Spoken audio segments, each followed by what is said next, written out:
ଯାହାର କେହି ନାହାନ୍ତି ତାହାର ଦୁଃଖୀଶ୍ୟାମ ବୃଦ୍ଧାଶ୍ରମ ସାହାରା ପାଲଟି ଥାଏ। ସାଲେପୁର ବ୍ଲକ ମହଣ ପଞ୍ଚାୟତ ବଳଭଦ୍ରପୁର ଗାଁରେ ବହୁଦିନ ହେବ ଅର୍ଜୁନୀ ବେହେରା ଏହି ଅଞ୍ଚଳରେ ମାଗି ଯାଚି ଖାଉଥିଲେ। ବଳଭଦ୍ରପୁର ଗାଁରେ ପାତ୍ର ଘର ଜାଗାରେ ଚଳି ଆସୁଥିଲେ। ସ୍ତ୍ରୀ ପିଲାଛୁଆ କେହି ନାହାନ୍ତି ସାହା ହେବା ପାଇଁ। ହଠାତ୍ ବୃଦ୍ଧା କାଳରେ ଅର୍ଜୁନୀଙ୍କର ପାରାଲିସିସ୍ ହୋଇଯାଇଥିଲା। ପାଖରେ କେହି ନଥିବାରୁ ସେବା କରିବାକୁ କେହି ନଥିଲେ। ଗ୍ରାମବାସୀ ଦୁଃଖୀଶ୍ୟାମ ବୃଦ୍ଧାଶ୍ରମର ଏଲେମାପୁର କର୍ମକର୍ତ୍ତାଙ୍କୁ ଖବର ଦେଇଥିଲେ। ଦୁଃଖୀଶ୍ୟାମ ବୃଦ୍ଧାଶ୍ରମ କର୍ମକର୍ତ୍ତା ବଳଭଦ୍ରପୁରରେ ପହଞ୍ଚି ଅସହାୟ ବୃଦ୍ଧାଙ୍କୁ ଉଦ୍ଧାର କରି ଆଶ୍ରମକୁ ନେଇଯାଇଥିଲେ।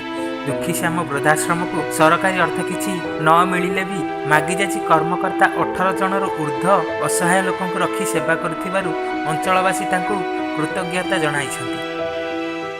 ଅର୍ଜୁନ ବେହେରା ଦେହ ଆଗରୁ ଖରାପ ଥିଲା, ଏମିତି ହେଇନଥିଲା। ଯିବା ଆସିବା କରେ, ଔଷଧ ଚିକିତ୍ସା ହଉଥିଲା। କେହି ନାହାନ୍ତି ଲୋ ବାପ। ଭାଇଜା ଗଲା, ଭଉଣୀ ମାନେ ଗଲେ, ଭାଇ ଗଲା, ବାବା ସବୁ ପଳେଇଲେ।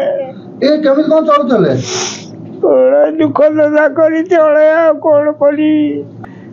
ଆଜି ପା ହେଇଛି 4 ଦିନ ହବ ରାତିରେ ଶୋଇଥିଲି। ଏ ଗୋଡ଼ ଦିଟା କାହିଁକି ଭଣ୍ଡା ଦିଟା ବିନ୍ଧିଲା, ସେଠୁ ସୋରିଷ ତେଲ ଘଷିକିରି ବଡ଼ି ମାଡ଼ି ଦେଇକିରି ଶୋଇଲି। ତା ପରଦିନ 2ଟା ବେଳକୁ ମନେ ପଡ଼ିଲା, ମୁଁ କହିଲି ନାଇଁ ଗୋଡ଼ ଏମିତି କ'ଣ ହେଉଛି, ଯିବି କ'ଣ ଔଷଧ ଆଣିବି। କ'ଣ ଆଉ କହି, ପିଲାମାନେ ମୋର ହତା କର୍ତ୍ତା ଦୟ ବିଧାତା, ମୁଁ ତାଙ୍କରି ଆଶ୍ରୟରେ ପଡ଼ିବି, ଆଉ କେହି ନାହିଁ ମୋର। ମୋ ନାଁ ପ୍ରଭାକର ଚାନ୍ଦ, ମୋହନ ପଞ୍ଚାୟତ 9 ନମ୍ବର ୱାର୍ଡର ୱାର୍ଡ ମେମ୍ବର। ମଣିଷକୁ ଉଦ୍ଧାର କରିଥିବା ଆମେ ଦୁଃଖୀଶ୍ୟାମ ବୃଦ୍ଧାଶ୍ରମକୁ ଅନେକ ଅନେକ ଧନ୍ୟବାଦ ଜଣାଉଛୁ। ଆମ ଗ୍ରାମବାସୀ ତରଫରୁ ମଧ୍ୟ, ମୋହନ ପଞ୍ଚାୟତ ତରଫରୁ ମଧ୍ୟ। ଅଜୟ କୁମାର ଜେନା, ଦୁଃଖୀଶ୍ୟାମ ବୃଦ୍ଧାଶ୍ରମ ଚେୟାରମ୍ୟାନ୍। ଅର୍ଜୁନୀ ବେହେରା ତାଙ୍କର ପାରାଲିସିସ୍ ହେଇଯାଇଛି। ତାଙ୍କର କେହି ନାହାନ୍ତି, ପୁଅ ଝିଅ ସନ୍ତାନ ସନ୍ତତି କେହି ନାହାନ୍ତି। ସେ ଆମର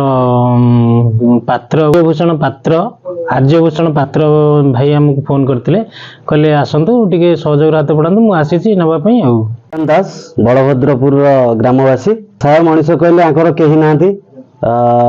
ସ୍ତ୍ରୀ ପୁଅ ସମସ୍ତେ ଅଲରେଡ଼ି ଏକ୍ସପାୟାର କରିଯାଇଛନ୍ତି।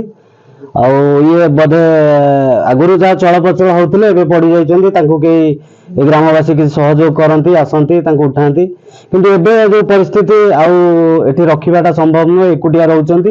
ସେଥିପାଇଁ ଆମେ ଦୁଃଖୀଶ୍ୟାମ ବୃଦ୍ଧାଶ୍ରମକୁ ଜଣାଇଥିଲୁ ଯେ ସେମାନେ ଆଜି ତାଙ୍କ ଟିମ୍ ସହିତ ଆମକୁ ଯୋଗାଯୋଗ କରିକି ଆସି ଆଜି ଅର୍ଜୁନୀ ବେହେରାଙ୍କୁ ରେସ୍କ୍ୟୁ କରୁଛନ୍ତି। କଟକ ଜିଲ୍ଲାର ମହେଶ୍ୱର ବେହେରାଙ୍କ ରିପୋର୍ଟ, ସତ୍ୟମ୍ ଟିଭି।